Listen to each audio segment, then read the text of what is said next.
No, just Death is the only constant in life today. Today, I will talk about the quote, "The only completely consistent people are the dead." I want to explain what consistency is, why we value it, and what consistency can look like in our own lives. First, what consistency is, for us, is when people that we value, that we're friends with, are able to do things when we ask them, and they're always saying no, that when we want them to be there, they're there. And when we have troubles we're going through, we can talk to them, and instead of them blowing us off, they're always consistent in saying that, yes, I'll be there for you, and I'll be there to help you. Why we value consistency is that we feel that we're accepted when someone is there consistently for us. That when that person is in our lives on a regular basis, then they care for us, and we care for them. And we value that because that person's always there. Without consistency with someone, we couldn't get close to them or have a relationship with them because they're not always there. If someone was, like you had a boyfriend or girlfriend and they weren't in there consistently, what kind of relationship would that be? They would just be there on occasion, and it would be more of an acquaintance than a relationship. Lastly, I want to explain how consistently can be shown in our lives. For me, one of my friends, Nick, has been in my life for 7 years, and it's been consistent throughout the 7 years. And we can share things together. We can say what we're going through and what we need help with or anything. He's always there, and I feel valued because of that relationship. I don't feel disregarded by him in any way because he's consistent in the way he goes about things and what he does. In conclusion, today I talked about what consistency is, how we value it, and what it can show in our lives. Without consistency, we cannot have great relationships or anything like that. Thank you.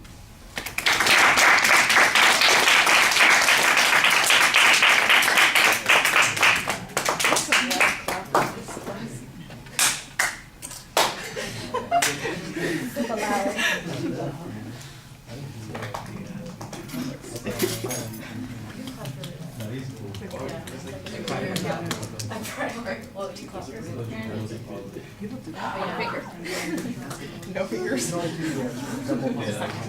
I was in a dance. We had to like clap, but we were supposed to like laugh. So we had to just be like look so weird.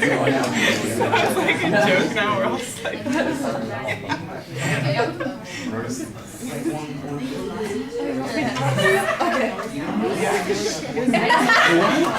my boyfriend is so good.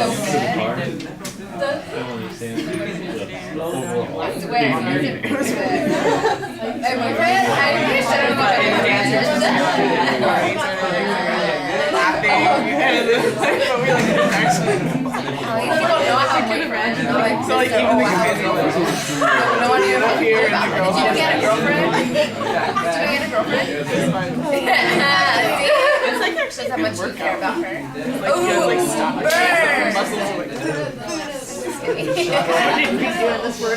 Sorry. Yeah, it works out like here. It was like sore here. All right, Jake, you have a pretty dramatic statement as your attention device. The topic is clearly identified. I'm not really sure that you have much of a thesis statement, but you do have an excellent preview of what you're going to be talking about, so that's going to make it easy to follow. It's pretty well organized. I do think, though, that on the content, because of the first 2 points especially, you're talking with very abstract ideas. I think when you get to the example of your friend Nick, there's an opportunity here to give us something that's more particular, tell us a story, make it interesting. I tell you what, I can tell that you've got all the structural stuff down right.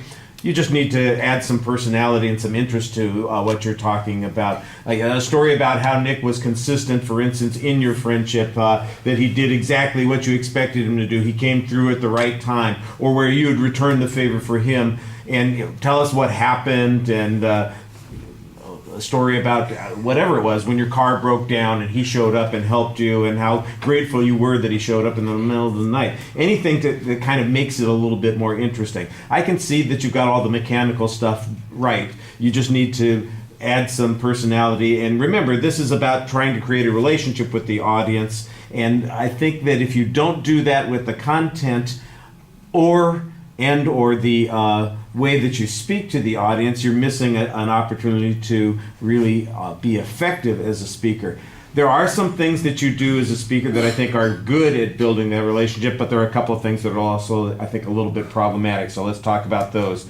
It sounds like you're rushing at the beginning of the speech, like you're in a hurry to get through it, and that's I think a little bit off-putting. You can pace yourself a little bit more. You only went about 2 minutes and 15 seconds, so everything that you said, if you just slowed down a little bit, it would have felt more like you're talking to us instead of in front of us. And I'm going through the mechanical stuff.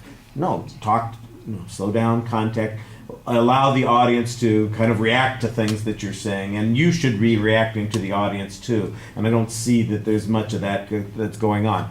I think that your posture is really good, and you've got control of your feet. There's no nervous energy. However, I did notice that you stood about as far back as you possibly could from the audience, and that seems a little bit odd since you're so confident in so many other ways. I'm not sure why you're so far away from us.